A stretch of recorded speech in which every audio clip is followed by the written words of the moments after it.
देश की राजधानी दिल्ली से दो आतंकवादी पकड़े गए हैं। एक दिल्ली का है, एक भोपाल का है। दोनों का ही नाम अदनान है।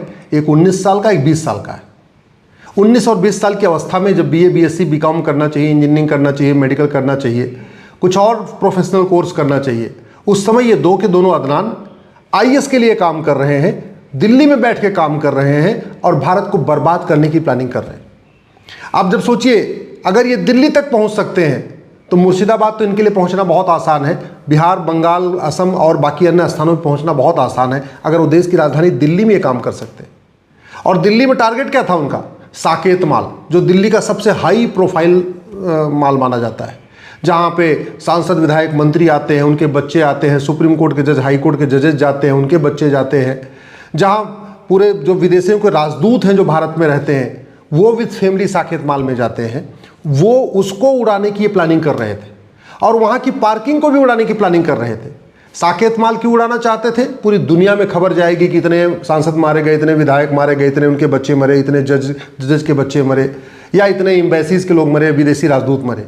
दूसरा, वहाँ की पार्किंग, चूंकि बड़े लोग आते हैं तो बड़ी गाड़ियाँ आती हैं, छोटी गाड़ियों की जो पेट्रोल टैंक होती है वो 30 लीटर की होती है, 35 लीटर की होती है। साकेत माल में जो लोग आते हैं वो बड़ी बड़ी गाड़ियाँ लेके आते हैं, तो एसयूवीज लेके आते हैं, फॉर्च्यूनर लेके आएंगे, मर्सिडीज लेके आएंगे, जिनकी जो पेट्रोल की टैंक होती है वो 55 लीटर 60 लीटर की होती है। तो स्वाभाविक सी बात है, वहाँ अगर पार्किंग में आग लगाएंगे तो कई दिन तो बुझाने में लग जाएगा, क्योंकि हजारों की संख्या में गाड़ियाँ और एक एक गाड़ी में 50-50 लीटर टैंक, 50-50 लीटर तेल, 60-60 लीटर तेल, तो वो धमाका भी, वो आगजनी भी, वो भी दुनिया में एक, कहते नहीं, उसका भी पूरी दुनिया में एक संदेश जाता। ऐसी साजिश दिल्ली में बैठ के रची जा रही है।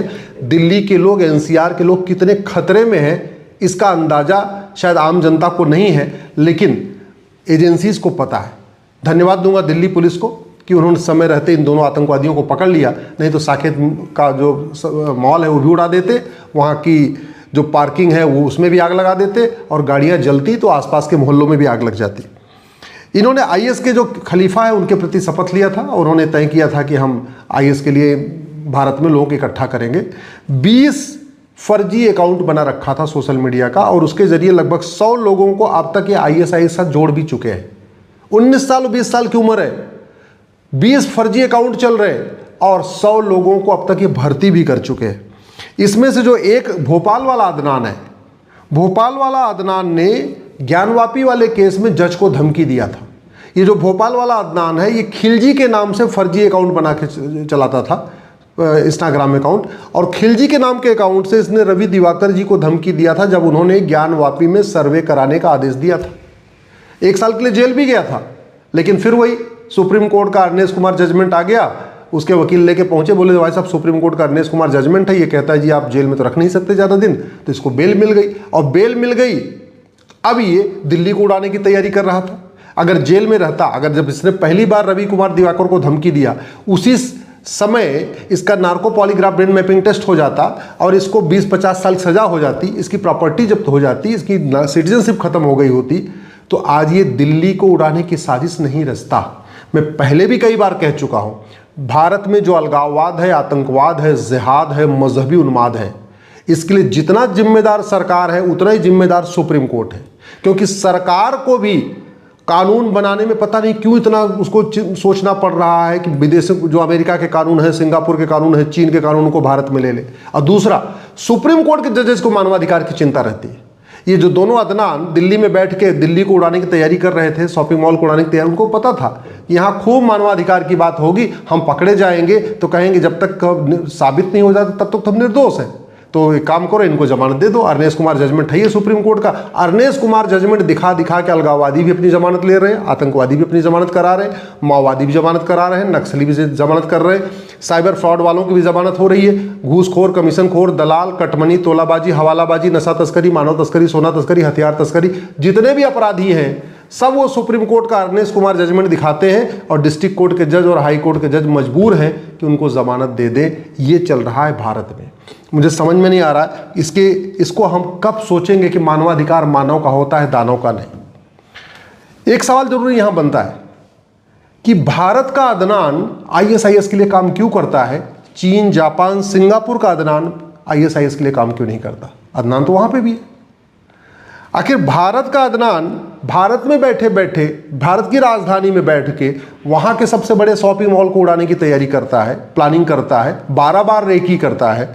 अमेरिका, रूस, जर्मनी का अदनान वहाँ के शॉपिंग मॉल को उड़ाने की तैयारी क्यों नहीं करता, 12 बार रेकी क्यों नहीं करता?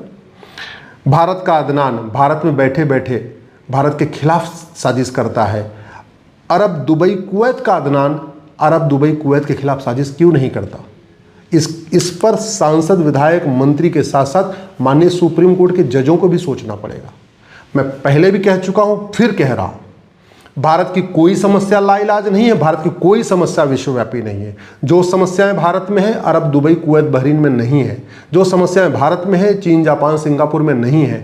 जो समस्या भारत में है वो अमेरिका, रूस, जर्मनी में नहीं है। भारत में समस्याएं इसलिए है क्योंकि हमारा कानून घटिया है, हमारी पुलिस व्यवस्था बहुत पुरानी हो चुकी है, हमारी न्यायिक व्यवस्था सड़ चुकी है। यहाँ पे आतंकवादियों के मानवाधिकार की चिंता की जाती है, अलगाववादियों के मानवाधिकार की चिंता की जाती है। भारत में अराजकता इसलिए है क्योंकि यहाँ पे झूठ बोलना गंभीर अपराध नहीं है, झूठी गवाही देना गंभीर अपराध नहीं है। भारत में झूठ पकड़ने के लिए नार्को पॉलीग्राफ ब्रेन मैपिंग कानून नहीं है। भारत में इतनी अराजकता इसलिए है क्योंकि यहाँ गुलामी की पुलिस व्यवस्था चल रही, गुलामी की शिक्षा व्यवस्था चल रही, गुलामी की प्रशासनिक व्यवस्था चल रही, गुलामी की न्यायिक व्यवस्था चल रही है। भारत में इतनी अराजकता इसलिए है कि मजहब के आधार पर विभाजन हो गया, इसके बावजूद मजहब के आधार पर नियम कानून चल रहा है। मजहब के आधार पर आज भी मंत्रालय और आयोग चल रहा है। मजहब के आधार पर विभाजन हो गया, इसके बावजूद मजहब के आधार पर लोन वजीफा बढ़ रहा है। मजहब के आधार पर विभाजन हो गया, इसके बावजूद मजहब के आधार पर स्कूल और कॉलेज और यूनिवर्सिटी चल रहा है। भारत की में इतनी अराजकता इसलिए है कि हमने, मुगल चले गए लेकिन मदरसों को बंद नहीं किया, अंग्रेज चले गए फिर भी मिशनरी स्कूल, मॉन्टेसरी स्कूलों को बंद नहीं किया।